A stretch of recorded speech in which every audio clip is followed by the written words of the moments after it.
Trilhas da Democracia chega à sua 150ª edição, recebendo um convidado muito especial, o ex-deputado estadual, ex-deputado federal, ex-senador da República pelo estado de São Paulo durante 24 anos e atual vereador da cidade de São Paulo pelo Partido dos Trabalhadores, Eduardo Matarazzo Suplicy. Suplicy, seja muito bem-vindo ao Trilhas da Democracia, esse espaço de discussão e defesa da democracia e dos direitos humanos. Seja muito bem-vindo, Suplicy.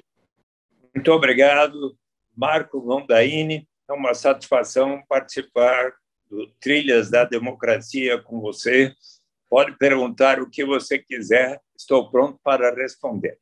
Suplicy, a conversa vai girar em torno desse livro que foi lançado no final do ano passado, junto com Mônica Dallaire, intitulado Um Jeito de Fazer Política. E eu começaria perguntando do início, dos dois prefácios que foram escritos por duas vozes muito dissonantes em relação ao presidente da República e tudo aquilo que ele representa, o atual presidente da República, e tudo aquilo que ele representa para a sociedade brasileira. De um lado, Mano Brown, uma voz da periferia, uma voz do rap, uma voz dos Racionais MCs e de toda essa cultura da periferia de São Paulo. E, de outro lado, o Frei Leonardo Boff e tudo aquilo que ele traz da influência da teologia da libertação, da opção preferencial pelos pobres, de uma parcela da Igreja Católica.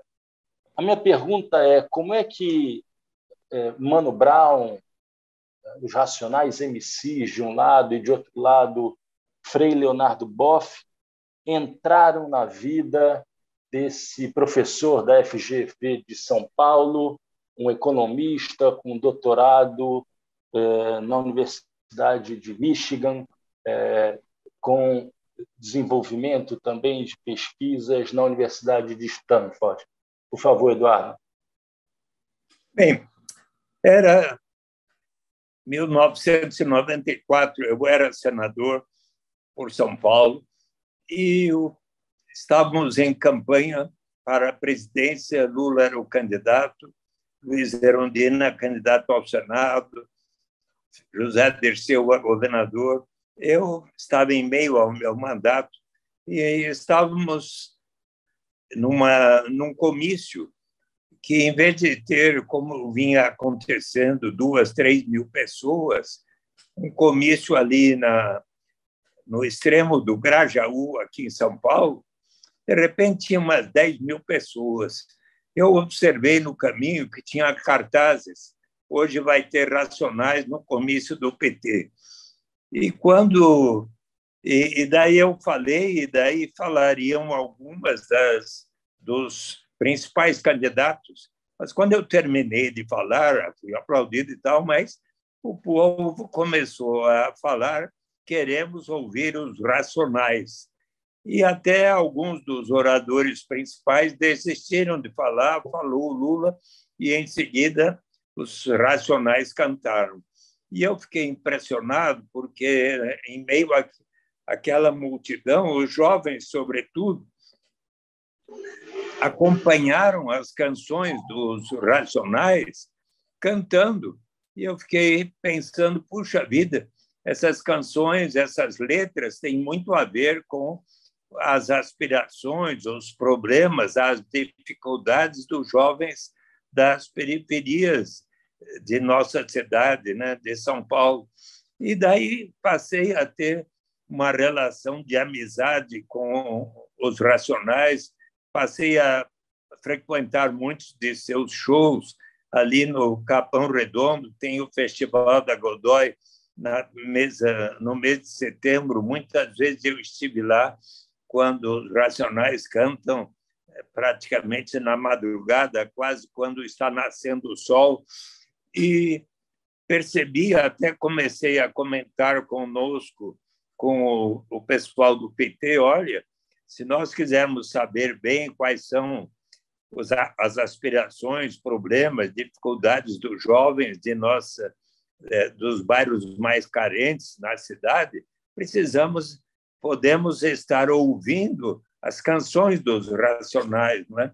E, assim, me tornando amigo deles, tivemos muitas interações. Quando eu fui presidente, fui secretário de Direitos Humanos do prefeito Fernando Haddad, e teve uma comemoração da Semana dos Direitos Humanos em um grande show no Parque Ibirapuera, 100.000 pessoas, e os Racionais era um dos conjuntos que se apresentaram lá. O Mano Brown me convidou para estar no palco e eu cantei com ele uma canção. E também um episódio interessante que eu conto no livro, né? Certo dia, eu li no jornal, na Folha de São Paulo, é horrível, é horrível, é horrível. Era a manchete. Daí eu fui ver, era a diretora dos Direitos Humanos da ONU, que havia visitado a unidade de assistência inicial da FEBEM no Brás. E eu, então, fui até lá como senador e perguntei à diretora, será que eu posso conversar com os jovens que estão aí? Sim, pois não. Havia 500 jovens de 14 a 20 anos. E, então, eu tive uma conversa assim, de 1h30 com eles, explicando que eu estava convencido de que, se já estivesse em vigência no Brasil a renda básica de cidadania universal e incondicional para todo e qualquer pessoa, não importa a origem, raça, sexo, idade, condição civil ou socioeconômica, suficiente para atender às necessidades vitais de cada um, muito provavelmente eles não teriam cometido os crimes que os faziam estar lá presos. E para ilustrar o que eu estava mostrando, conversando com eles, eu, então, cantei Um Homem na Estrada, do Mano Brown, a história de um rapaz que, não tendo como ajudar no orçamento da sua família, se torna um aviãozinho da quadrilha de narcotraficantes.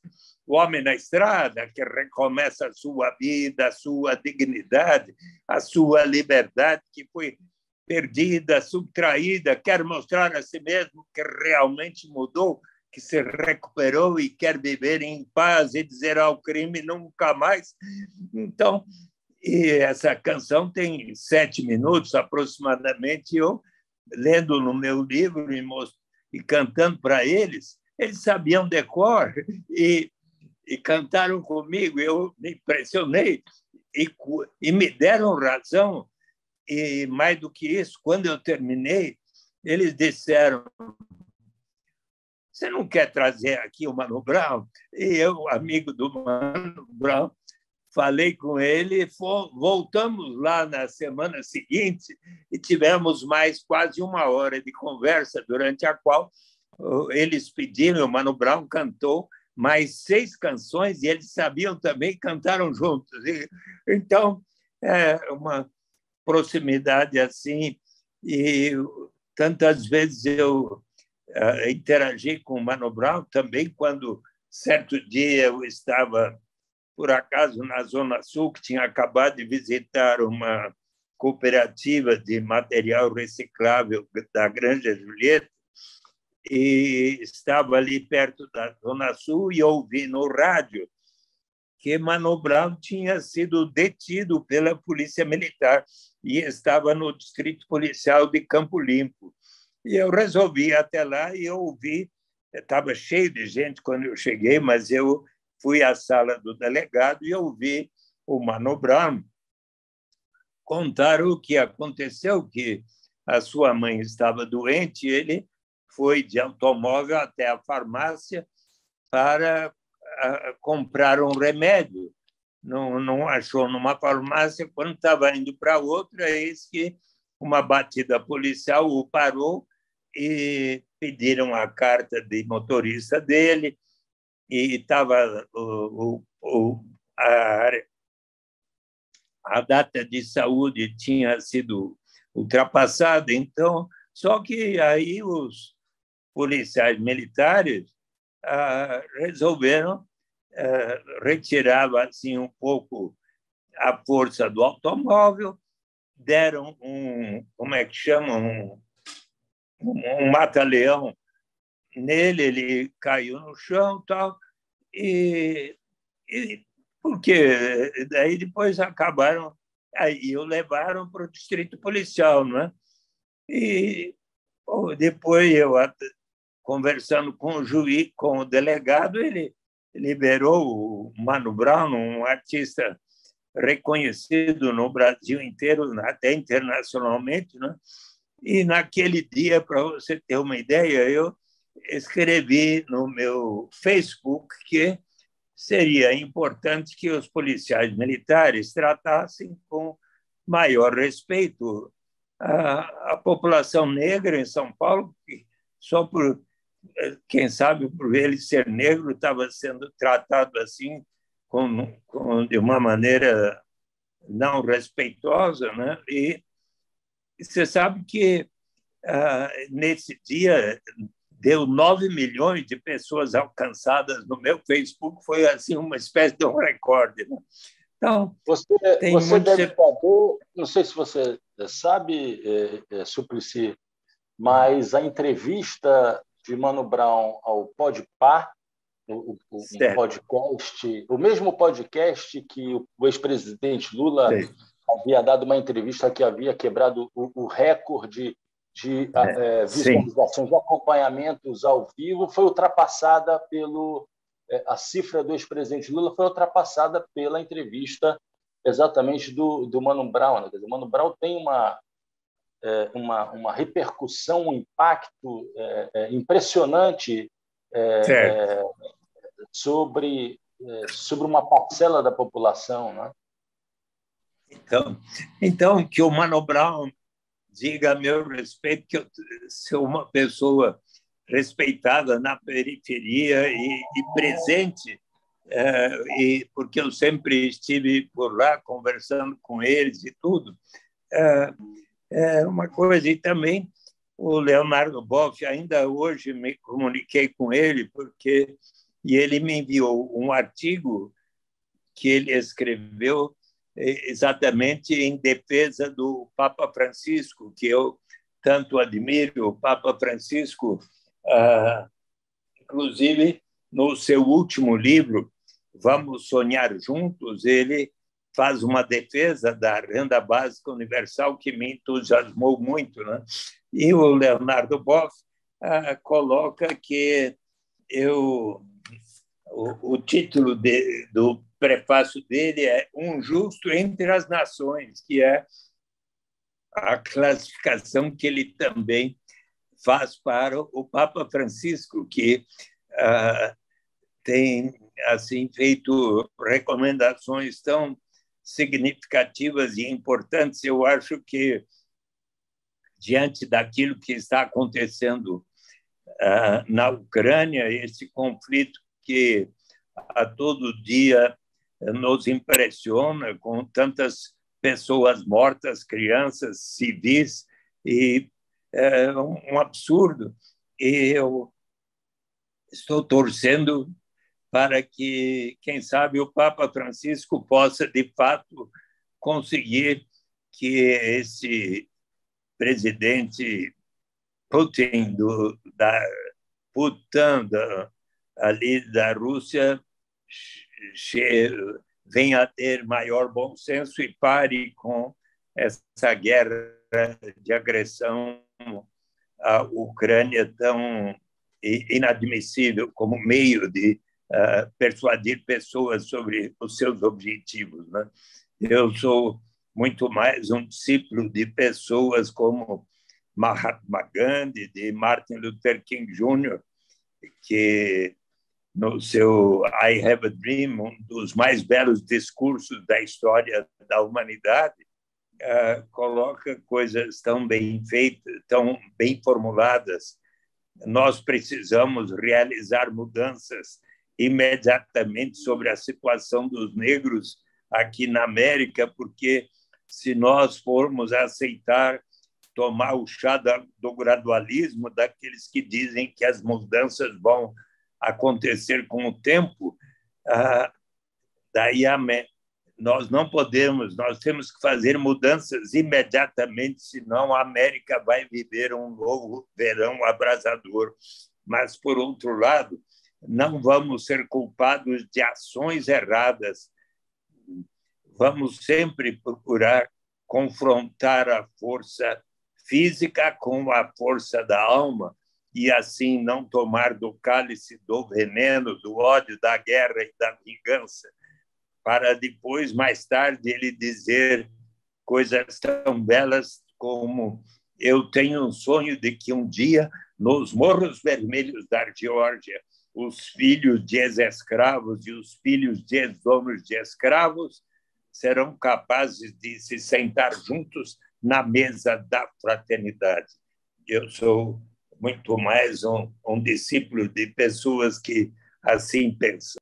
Suplicy, você é um pacifista, mas sempre esteve, mais não, né? E esteve sempre ao lado dos mais desfavorecidos, ao lado das classes subalternas. E, no decorrer do livro, você relata duas experiências em que você intercede, procura interceder, a fim de que não ocorra a repetição daquilo que aconteceu em Carandiru, no Carandiru, quando 111 presos foram brutalmente mortos, né, na entrada da Polícia Militar, né? E, por outro lado, quando da violência cometida em Pinheirinho. Há uma coincidência nesses dois episódios que você trata no capítulo 7, né? Uma noite na casa de detenção, né? Em que você narra exatamente no dia 19 de fevereiro de 2001, quando você foi chamado, né, por Dexter e por Afro X, dois rappers que se encontravam presos à casa de detenção a fim de evitar uma tragédia. E nesse episódio, e eu gostaria de ler esse trecho do livro, exatamente na página 100, é a primeira das duas vezes em que você se refere ao então governador de São Paulo, Geraldo Alckmin.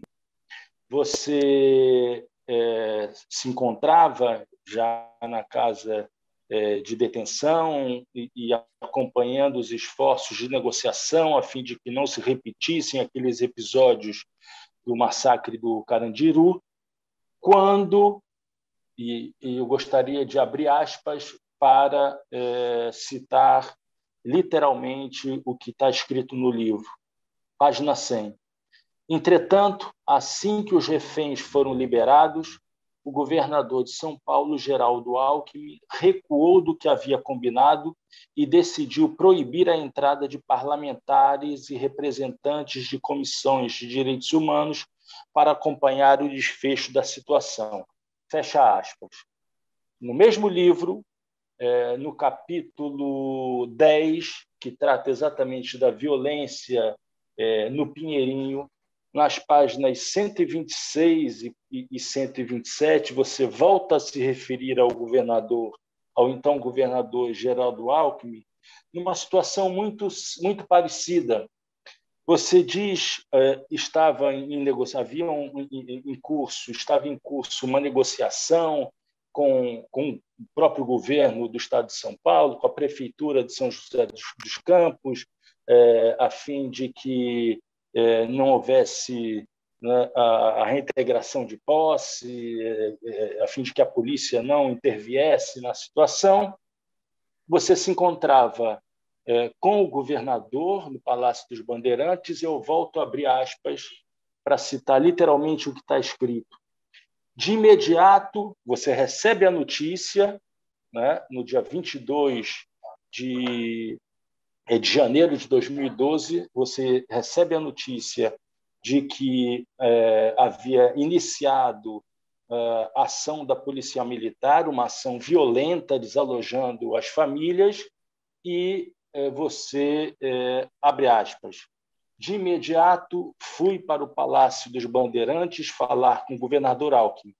Cheguei às 7h30 da manhã e às 8h30 ele me recebeu para um café e me assegurou que a PM agiria com todo respeito e civilidade junto à população sem emprego da violência. Fecha aspas. O que todos nós sabemos é que foram cometidas inúmeras violações aos direitos daquelas famílias que se encontravam em Pinheirinho, uma ação brutal por parte da Polícia Militar. A pergunta que eu te faço, Eduardo Suplicy, é a seguinte: é possível confiar no ex-governador Geraldo Alckmin, tendo em vista esses dois trechos que você relata no livro? Vamos completar um pouco o primeiro episódio. De fato, eu recebi, acho que era 5h da manhã, um apelo para ir à casa de detenção, porque estava havendo ali uma rebelião e os detentos haviam como que colocado como reféns as próprias pessoas que visitavam os detentos, e eles estavam assim com muito receio de que pudesse haver um novo massacre como aquele do Carandiru. E nós estávamos em 5, 6 parlamentares, e é fato que o governador tinha pedido para que nós voltássemos no dia seguinte. Mas, dada o grau de tensão que aconteceu naquele dia, quando nós íamos saindo para atender essa solicitação, eis que fizeram um apelo a mim para ficar na casa de detenção naquela noite, porque senão poderia acontecer outra vez um massacre como aquele do Carandiru.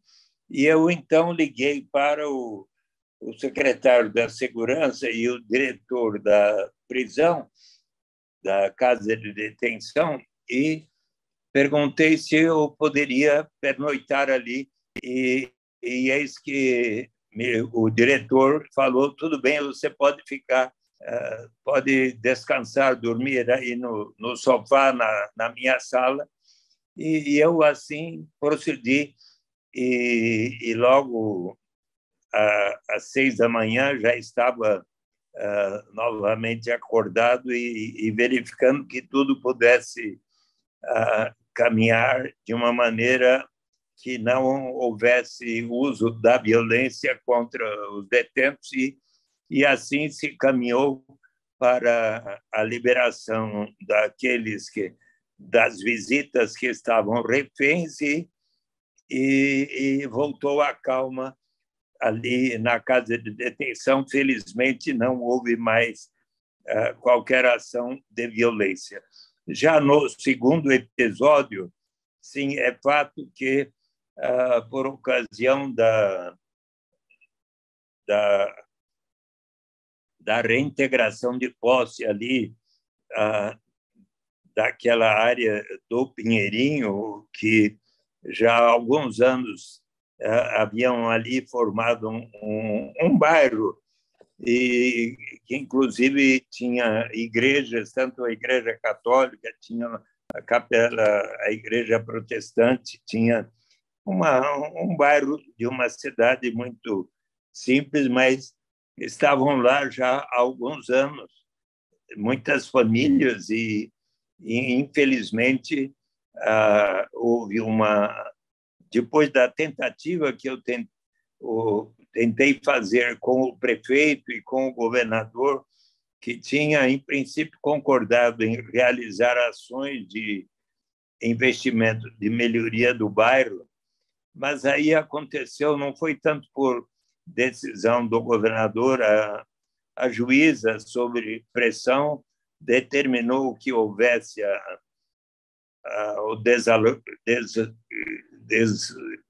desajoelamento das famílias, e isso foi feito com muito desrespeito.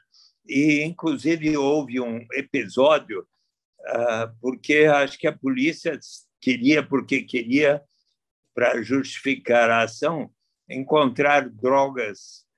E então foram ali a um quarteirão e meio, no chamado Campo do Alemão, que era vizinho ao Pinheirinho. 3 viaturas da rota se estacionaram diante de uma residência que estava com a porta semiaberta, e 12 policiais entraram e primeiro encontraram um rapaz deitado no sofá que estava vendo televisão, e começaram a falar bravo com ele, que dê a droga e tal. A sua companheira estava preparando uma pizza para alguns amigos que estavam na parte de trás da residência. O pai do rapaz estava com 65 anos, estava no quarto dele, e foi lá a polícia e falou: o senhor fica aí, não? E aí eles ameaçaram de besuntar um cabo de vassoura e ameaçaram de colocar no traseiro daquele rapaz. E daí um dos policiais levou a moça que estava preparando a pizza na cozinha para o quarto e ameaçou de ter relações com ela. Ela disse: mas eu tenho AIDS. Ele falou: mas tem AIDS? Como é que você, então, tem relações com o seu companheiro? Porque ele usa a camisinha. Onde está a camisinha? Está no banheiro. Quando eu ouvi essa história, ouvindo das 2 moças, eu fiquei tão impressionado. Isso foi no dia seguinte, porque a rota tinha chegado lá às 11h30 da noite e saído às 4h30 da manhã. Então, eu fui lá e ouvi esse relato ao lado de uma fotógrafa, a Laura Capriglione e a Marlene Bergamo, da Folha de São Paulo, que ouviram o testemunho. E então eu fiquei tão indignado que fui ao Palácio dos Bandeirantes e relatei ao chefe da Casa Civil e ao governador Geraldo Alckmin este episódio, com mais detalhes ainda. E o governador Geraldo Alckmin falou: eu vou determinar rigorosa apuração dos fatos. E assim o fez. Tanto é que, quando foi a campanha de 2014, eu cheguei a ir ao Fórum de São José dos Campos para examinar todos os depoimentos daquelas 2 moças, e por 3 vezes elas relataram aquilo com detalhes, e aqueles 11 ou 12 policiais acabaram sendo indiciados. Eu quero dizer, durante os 14 anos que fui senador, e sendo que, em boa parte, convivi com o então governador Geraldo Alckmin, eu sempre tive com ele uma relação de respeito e consideração e construção. Tanto é que o secretário da Fazenda, André Calab, quando terminei o meu mandato, ele agradeceu a atenção que eu sempre tive para com o governo do Estado de São Paulo, debatendo as questões de interesse das finanças do Estado de São Paulo. E também, em ocasiões, certo dia, as pessoas que trabalhavam, que moravam no Quilombo, lá em Ubatuba, pediram que eu pudesse intermediar um diálogo com a secretaria, o secretário do Verde e Meio Ambiente e com o governador Alckmin, para resolver um problema que relativo aos moradores do Quilombo, que tinham um quiosque ali na praia onde vendiam alguns lanches e tal. E eu estive lá no Palácio dos Bandeirantes e tivemos uma conversa muito construtiva e respeitosa com o governador.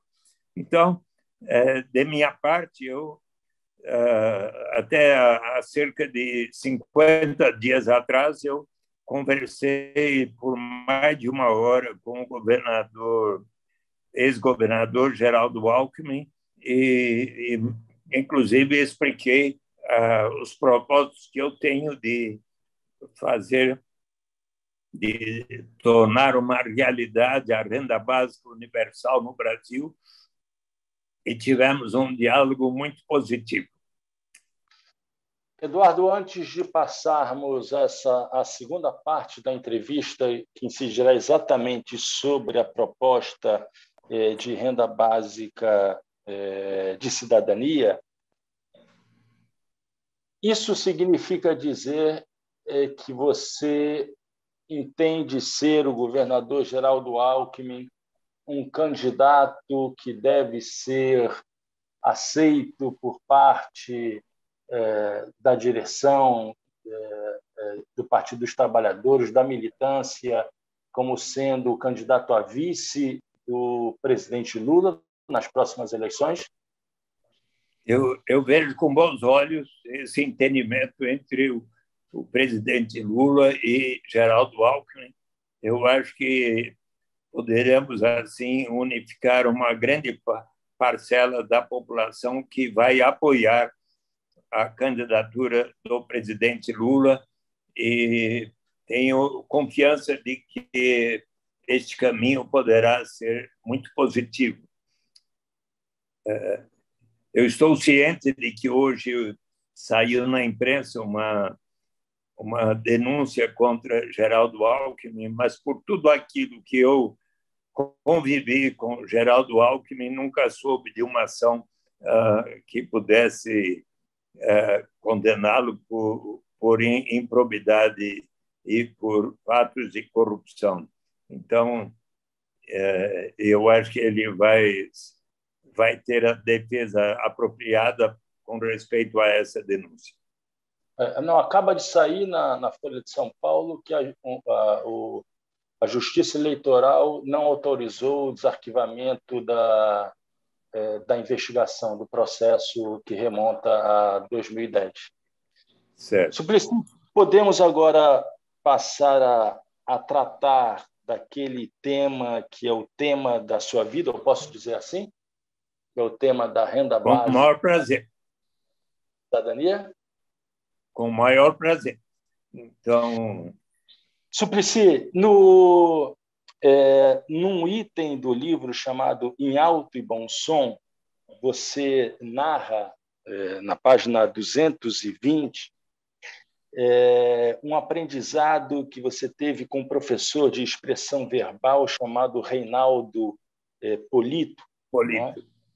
E você o procurou, né, na tentativa de uma orientação, né, para procurar explicar da melhor maneira possível, né, o projeto de renda básica de cidadania incondicional e universal. Eu gostaria de te desafiar a apresentar o significado da renda básica de cidadania incondicional e universal em 10 minutos. Desafio aceito? Sim. Então, vamos lá, então.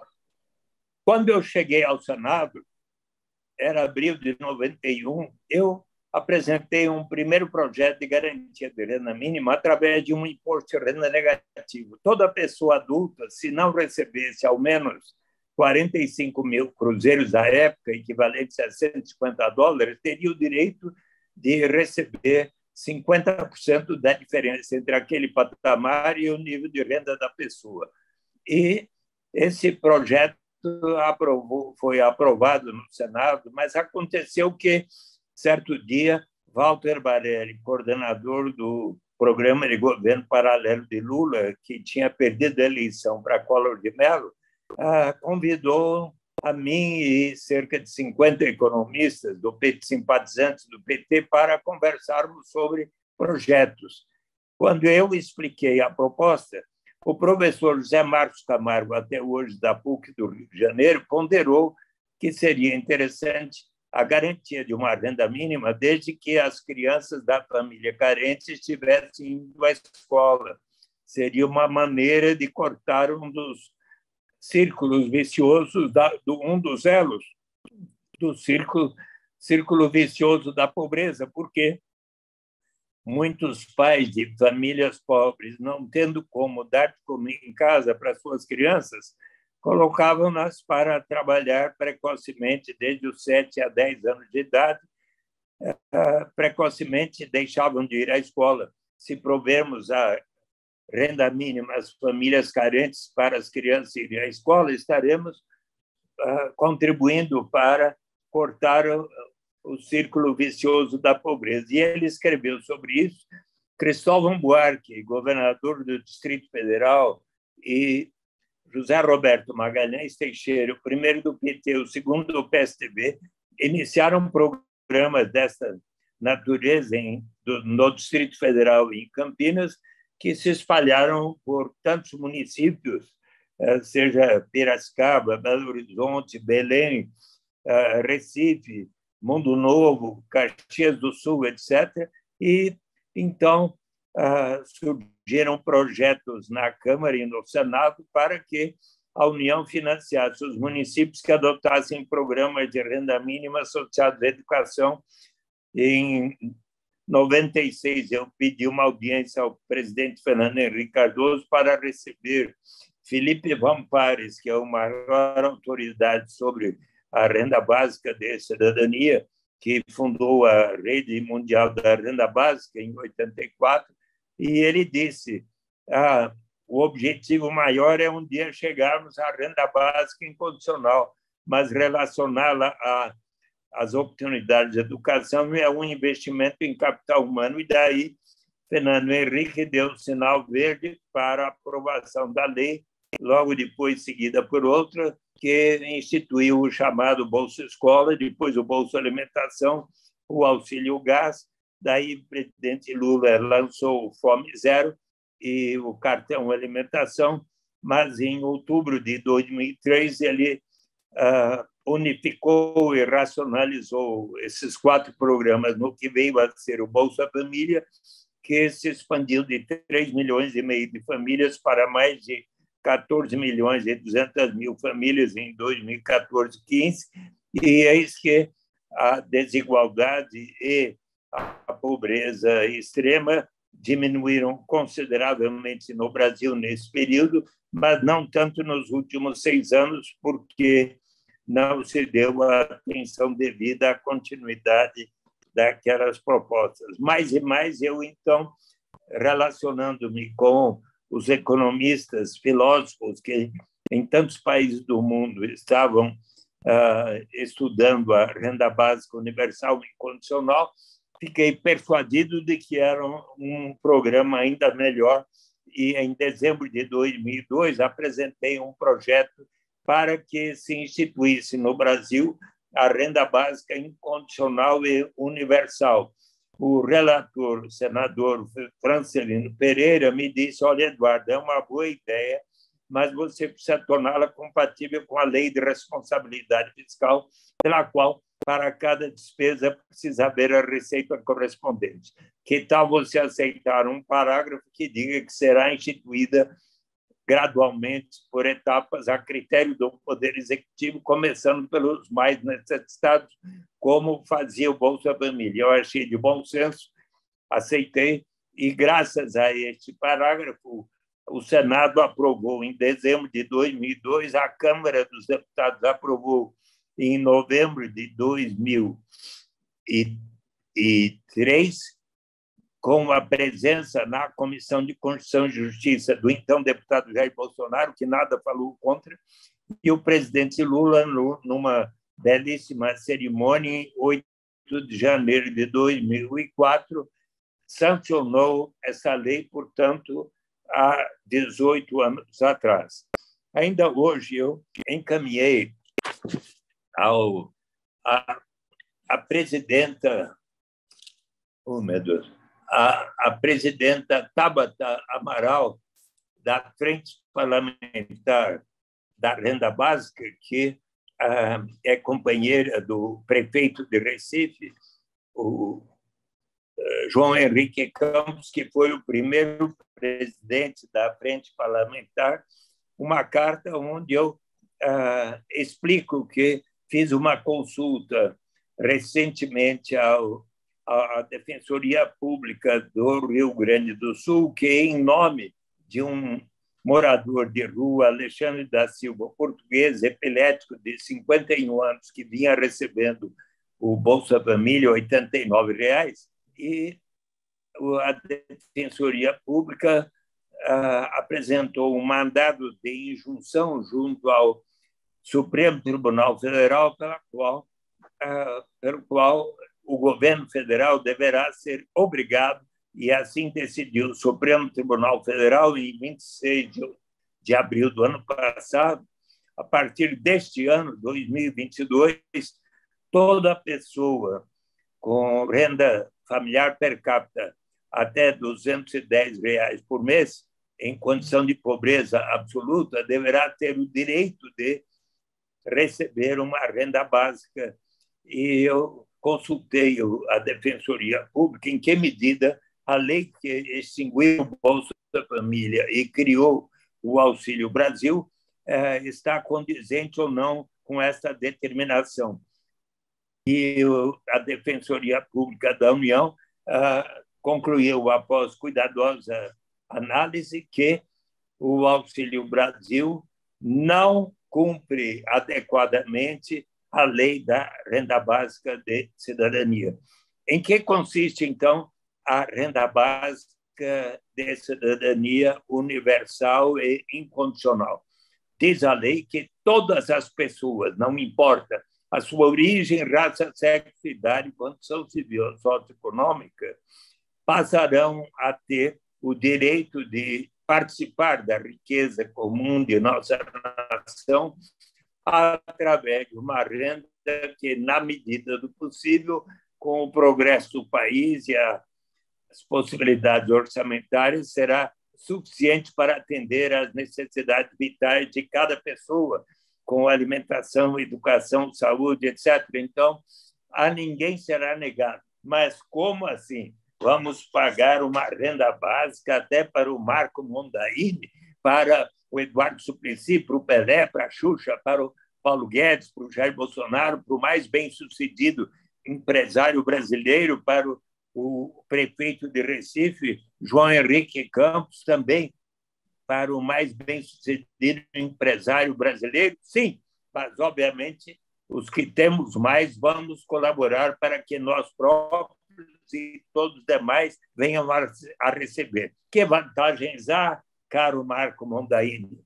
Eliminamos inteiramente qualquer burocracia envolvida em se ter que saber quanto cada um ganha no mercado formal, na carteira de trabalho assinar, ou em qualquer atividade que façamos. Se uma mãe toma conta das crianças da vizinha, poderá receber um trocado no dia seguinte, não precisa declarar. Eliminamos qualquer burocracia e, portanto, qualquer sentimento de vergonha ou de a pessoa precisar dizer eu só recebo tanto, por isso mereço tal complemento de renda.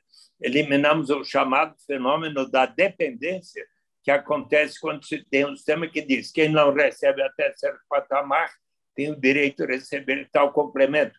E a pessoa passa a pensar, se eu, então, realizar essa atividade, receber tanto, e daí vem o governo e me retira o que eu estava recebendo naquele programa, eu talvez desisto e entro na armadilha da pobreza ou do desemprego, mas se todos iniciarmos da renda básica em diante, sempre haverá o estímulo ao progresso. Será que não vai estimular a ociosidade? O que vamos fazer com aquelas pessoas que têm uma tendência inarredável à vagabundagem? Será mesmo? Pensemos um pouco em nós, seres humanos. Todos nós amamos realizar uma série de atividades, mesmo que sem remuneração no mercado. As mães, quando estão amamentando seus nenês, qualquer hora do dia, da noite, na madrugada, com todo carinho e amor. Nós, pais e mães, quando estamos cuidando de nossas crianças para o seu desenvolvimento, boa alimentação, nas igrejas de todas as denominações, nas associações de bairros, nos centros e diretórios acadêmicos, quantos de nós não realizamos uma série de atividades porque nos sentimos úteis? A Constituição brasileira assegura o direito à propriedade privada, o que significa que aquela pessoa que detém a propriedade de uma fábrica, fazenda, banco, restaurante, hotel, títulos financeiros, propriedades imobiliárias, pode receber os rendimentos do capital na forma de juros, lucros, aluguéis. Por acaso precisam comprovar que estejam trabalhando, que suas crianças e adolescentes estejam indo à escola? Não. Portanto, se asseguramos aos mais ricos o direito de receber tais rendimentos sem aquelas condicionalidades, por que não estendermos a todos, ricos e pobres, o direito de todos participarmos, pelo menos um pouco, da riqueza comum de nossa nação, através de uma renda que será suficiente para atender às necessidades vitais de cada um? É uma questão de bom senso, ainda mais quando pensamos em certos aspectos da nossa história. Por mais de 3 séculos, milhões de pessoas foram arrancadas de nossa terra natal na África para virem colaborar com o enriquecimento de tantas famílias sem que pudessem receber qualquer remuneração que não fosse viver numa senzala e receberem uma alimentação que fazia com que os escravos tivessem uma expectativa de vida pouco superior a 30 anos de idade. Mas qual é, caro Marco, a maior vantagem da renda básica de cidadania?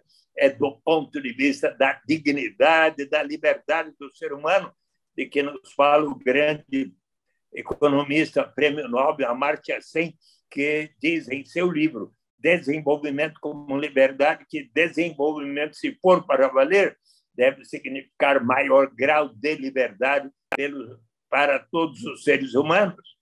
Ele conta que, quando menino, seu pai era um ótimo professor em Dhaka, hoje Bangladesh, mas era a Índia, e eles moravam numa boa casa. Certo dia, brincando no jardim da sua casa, eis que, de repente, entrou um homem gritando por socorro.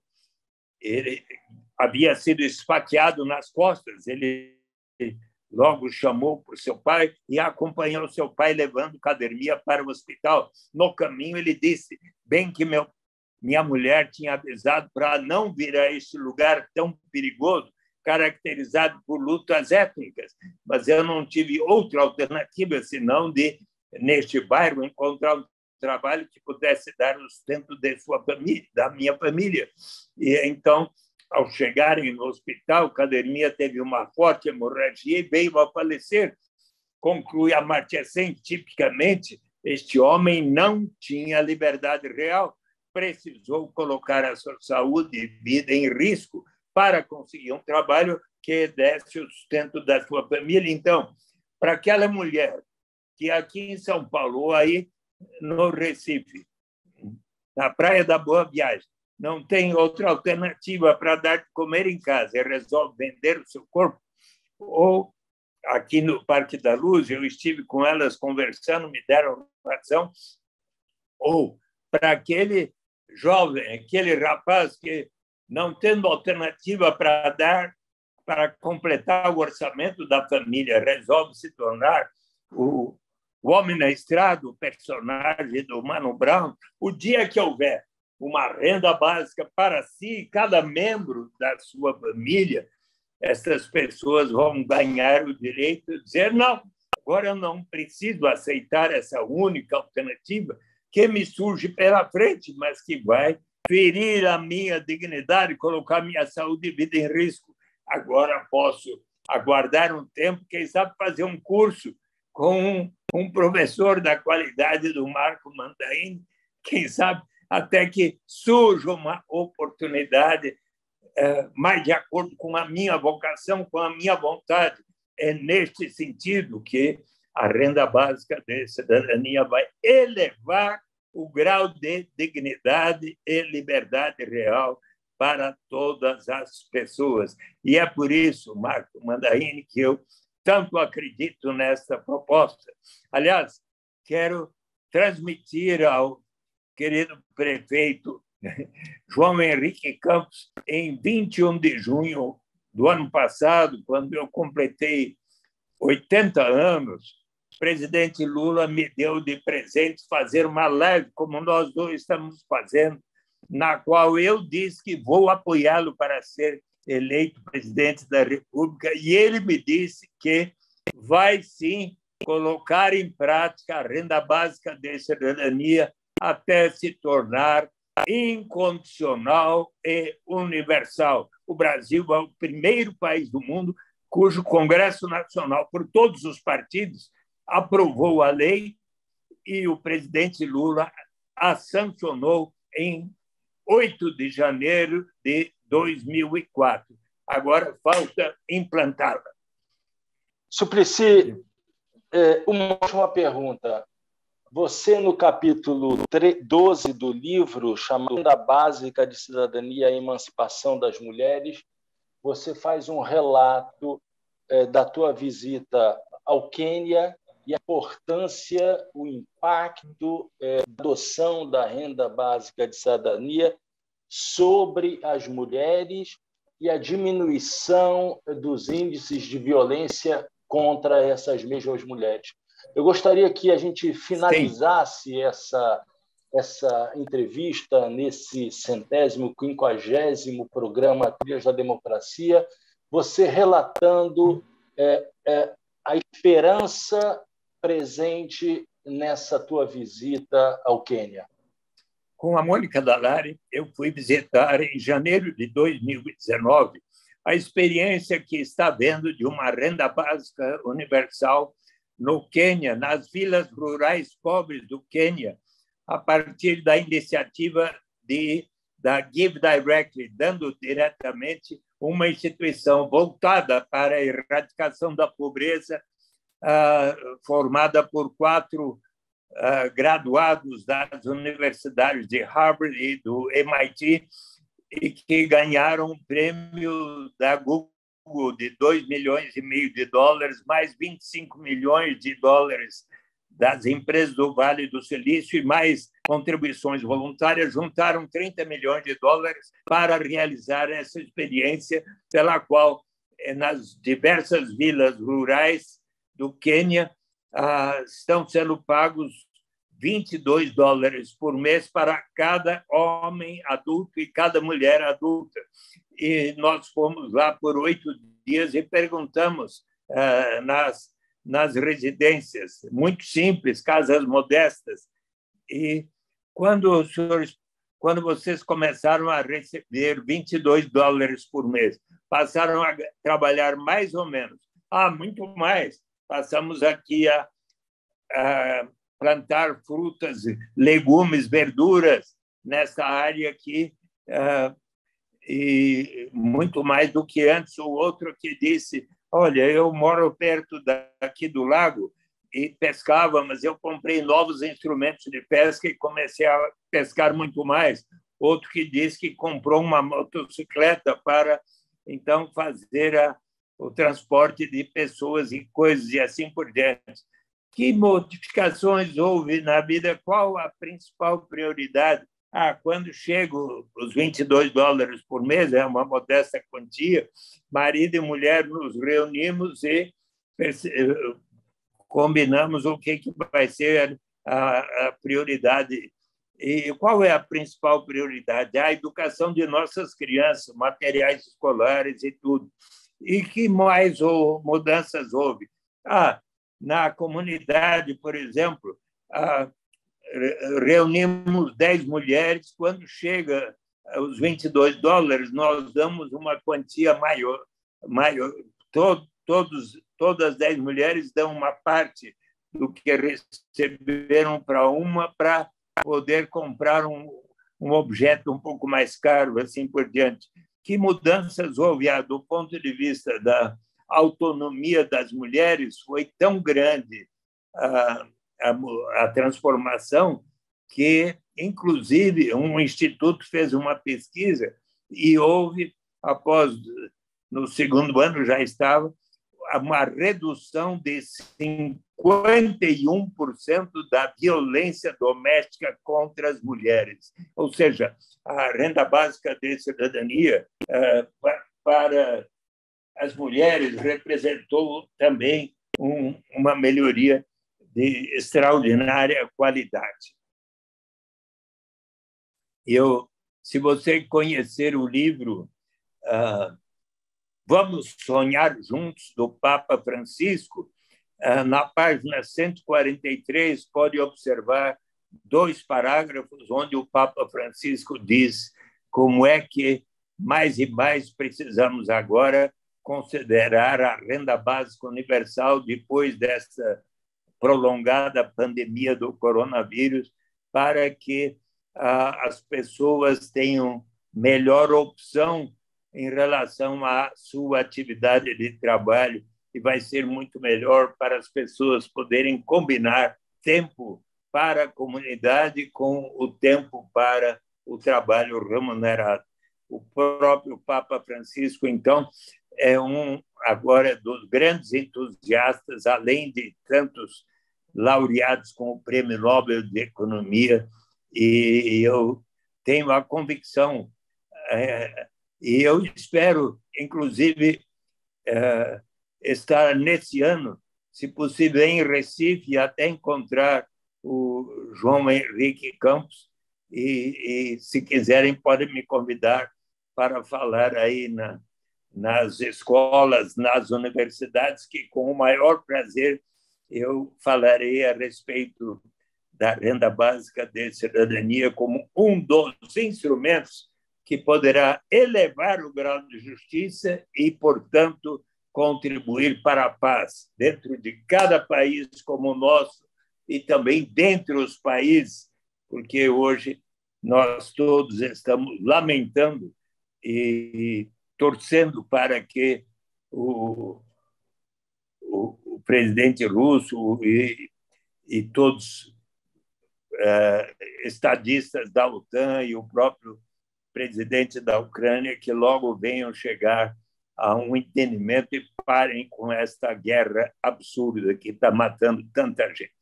Senador Eduardo Suplicy, sempre senador Eduardo Suplicy, apesar de agora estar como vereador da cidade de São Paulo, eu gostaria de finalizar essa entrevista tornando público um comentário feito por um amigo, um grande amigo de adolescência do Rio de Janeiro, quando soube que eu entrevistaria no Trilhas da Democracia. E ele me mandou uma mensagem dizendo o seguinte: se houvesse eleição para o cara mais bacana da história da política no Brasil, ele mereceria ganhar isolado, sem segundo ou terceiro lugar. Pois bem, Hélio é o nome desse meu grande amigo da adolescência. Eu acabo de transmitir ao cara mais bacana da história da política do Brasil o seu recado. Muito obrigado, senador Suplicy. Espero, sim, recebê-lo com o maior prazer em junho desse ano, para fazer uma conferência aos alunos, aos estudantes da Universidade Federal de Pernambuco sobre a renda básica universal de cidadania. E o Trilhas da Democracia fica por aqui, comemorando os seus 150 programas. E na próxima semana receberemos uma amiga sua, a professora Maria Vitória Benevides, que também completará esse ano 80 anos, para debater o tema da liberdade de expressão nesses nossos tempos de intolerância e fake news. Por favor, senador Eduardo Suplicy, os fones do Trilhas da Democracia estão à disposição para a sua despedida. Querido Marco Mondaini, eu fico muito contente e já aceito esse convite para falar na Universidade Federal de Pernambuco, com o maior prazer, e lá poderemos convidar a todos, na conclusão, especialmente se eu acho que todos nós estamos tão preocupados com ver se conseguimos colaborar para acabar com essa guerra lá na Ucrânia. O próprio Papa Francisco está se dispondo a ir até lá para conversar com ambas as partes, ou todas as partes, e ver se conclui. Sabe que quando houve as guerras do Vietnã e do Iraque, os povos do mundo saíram às ruas para cantar uma linda canção para que acabasse aquelas guerras. Você gostaria de que eu concluísse com essa canção? Blowing the Wind? Fique à vontade. How many roads must a man walk down before you may call him a man? And how many seas must a white dove sail before she slips in the sand? And how the answer, my friend, is blowing in the wind. The answer is blowing in the wind. And how many years must a mountain exist before it is washed to the sea? And how many years must some people exist, like the Brazilian people, before they are allowed to be free? And how many times must a man turn his head and pretend that he just doesn't see? The answer, my friend, is blowing in the wind. The answer is blowing in the wind. And how many times must a man look up before he can see the sky? And how many years must a man have so that he can hear people cry? And how many deaths will it take till he knows that too many people have died? The answer, my friend, is blowing in the wind. The answer is blowing in the wind. A resposta está sendo soprada pelo vento. Muito obrigado, Eduardo Suplicy. Até o meio do ano aqui em Recife. E o Trilhas da Democracia volta na próxima semana. Até lá. Muito obrigado. Um grande abraço.